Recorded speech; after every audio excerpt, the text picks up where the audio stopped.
بھگ رہا ہے. تو اسی طرح گھر میں بھی ایسا ہی ہے, بچوں کے ساتھ تمیز سے اخلاق سے پیش آنا چاہیے. ایک حد تک بچہ اگر بلا وجہ کی ضد کر رہا ہے, اب دیکھو بچوں کو آپ کھلونوں کی دکان پہ لے جاؤ تو بچے کے تو دماغی آؤٹ ہو جاتا ہے, یہ بھی چاہیے وہ بھی چاہیے. تو ایک آدھ دفعہ تو بھائی یہ لے لو, گن لے لو, بندوق چاہیے یہ دے دو بھائی اس کو, بندوق یہ والی دے دو, یہ بھی چاہیے. بیٹا تیرے باپ کا جو ہے نا IMF سے قرضہ, اس نے آخر میں یہ اسٹائل ہوگا, صحیح ہے نا, IMF سے قرضہ نہیں ملتا, تیرے پتلی گلی سے نگل. پھر بچہ کہے نہیں جاؤں گا, آپ کہیں نہیں دیکھو بیٹا ایسے نہیں, بچہ مان لے گا. اس کے بعد اس کے کان پکڑ کے نکالنا پڑے, چلو بیٹا گاڑی میں بیٹھو, بہت ہو گئی. اگر آپ اس کی بات مانتے رہیں گے تو اس کو, اس کا مطلب آپ پھر بگاڑ رہے ہیں. بچے کو کھانا کبھی اچھی چیز یہ چاہیے ہوتا ہے, وہ ٹھیک ہے, کبھی اپنی مرضی کا کھلاؤ, کبھی اس کی مرضی کا کھلاؤ. یہ نہیں کہ جب بھی کھلا رہے ہو اسی کی مرضی کا کھلا رہے ہو.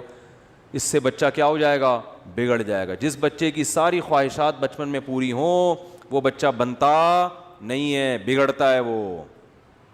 تو اعتدال. اس لیے ماں باپ کو اپنی اولاد پہ ہاتھ اٹھانے کی بھی اجازت ہے, انگریزوں کے یہاں اجازت نہیں ہے. باپ بچوں پہ ہاتھ اٹھائے گا پولیس, اسلام میں ایسا نہیں ہے.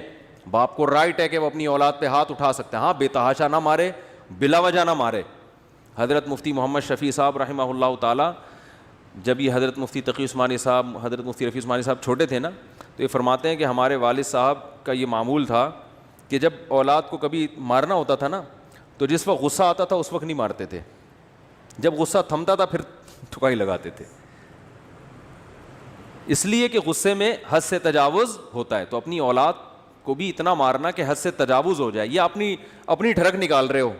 لیبل تربیت کا ہے, بلا وجہ بچے پہ ویسے ہی بچے بعض دفعہ ایک کوئی اچھا لگ رہا ہوتا, کوئی نہیں لگ رہا ہوتا, ٹھیک ہے نا.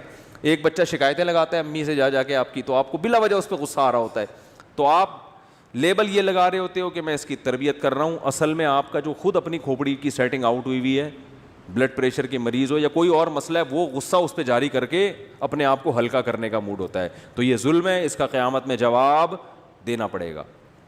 اس لیے اس میں علماء کہتے ہیں بھائی جب غصہ آ رہا ہے پھر نہیں, جب غصہ ختم ہو گیا پھر. لیکن اگر باپ نے غصے میں بھی مار دیا ہے تو بچے کو یہ حق نہیں ہے کہ کہے کہ ابا آپ کو قیامت کے دن حساب دینا پڑے گا. بنتے 2 تھپڑ تھے, آپ نے لگائے 3 تھپڑ ہیں, تو ابا کو پھر اتنا نہیں دینا ہوگا جتنا بچے کو دینا ہوگا, بچے کو پھر زیادہ دینا ہوگا. اللہ کہے گا جو میرا کام ہے تو کیوں اس میں دخل اندازی کر رہا ہے.